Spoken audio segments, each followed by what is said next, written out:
শিক্ষিত বেকার নারীর জীবনী। আমি একজন সাধারণ নারী। আমার স্কুল জীবনের 18 বছরের যেসব সার্টিফিকেট যা বর্তমানে কোনো কাজেই আসেনি, কেবলমাত্র বাচ্চাদের রেজাল্ট কার্ডে সই করতে লেগেছে মাঝে মাঝে। তাছাড়া নিজের নামটাও সারা বছর অলেখাই রয়ে যায়। মা, জেঠিমা, কাকিমা, মামি, বৌদি এইসবের ভিড়ে নিজের নামটাও শোনা হয় না কারো মুখ থেকে। তাতে কোনো আফসোস হয় না আমার। শুধুমাত্র আফসোস হয় যখন কেউ প্রশ্ন করে আমি কি করি, আসলে আমি কি করি, নিজেই নিজের হিসাব মেলাতে পারি না। না আমি কোনো ব্যাংকে চাকরি করি না, কোনো স্কুলের শিক্ষিকা নই আমি, না কোনো নিজস্ব ব্যবসা, না কোনো অনলাইনের কোনো কেনাবেচাও করি, না কোনো আমি লেখিকা নই, না কোনো খাবারের অর্ডার ডেলিভারি করি না। আসলে কিছুই করি না।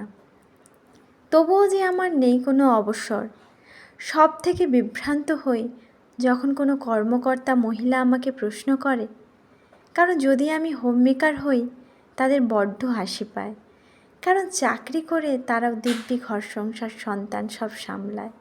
তার কাছে তো আমি আরও মূল্যহীন। তবে আমার কি বলা উচিত, আমি আসলে করিটা কি? না জানি গান গাইতে, তবে আমি আসলে করিটা কি? নিজের ঘর গোছানো, রান্না করা এসব তো সাধারণ কাজ। এর জন্য তো একটা সার্টিফিকেটেরও প্রয়োজন হয় না। তবে তার জন্যে খুব ভোরে উঠে স্কুলে যাওয়া, হোমওয়ার্ক করা, রাত জেগে পরীক্ষার পড়া করা, এগুলো সব বৃথা গেছে। নিউটন আর্কিমিডিসের সূত্র কোনো কাজে আসেনি আমার রান্নাঘরে। শুধুমাত্র নুন, হলুদ, লঙ্কা, জিরা এইসব মশলা ঘাঁটতে হবে বলে এত সূত্র মুখস্থ করলাম। আর এখন তো কলমও লাগে না লিখতে গেলে। মেসেজে বাজারের লিস্টটা লিখে নেওয়া যায়, অথচ হাতের লেখা সুন্দর করতে কত পৃষ্ঠার পর পৃষ্ঠা লিখে লিখেই যেতাম। কোনো কিছুই কাজে আসেনি আমার। শুধু কাজে এসেছে সেটা হলো যা যা জেনেছি আমার মা দিদিমার কাছ থেকে। তবে সেটা কোনো আহামরি জ্ঞানের জিনিস না। সব সাধারণ সংসারের কথা যা স্কুল কলেজের বইতে থাকে না লেখা, যা শুধু একটা মা তার সন্তানকে নিজের অজান্তেই শিখিয়ে দেয়। আচ্ছা, এভাবে কি আমার মাও ভাবতো? সে কিছু করে না? হয়তো ভাবতো। আমার মতো অনেক নারী তাই এভাবেই ভাবে যুগ যুগ ধরে। আমি কি করি আমি সেটা খুঁজে পেয়েছি। আসলে আমি কিছুই করি না, তা সত্ত্বেও অনেক কিছু করি।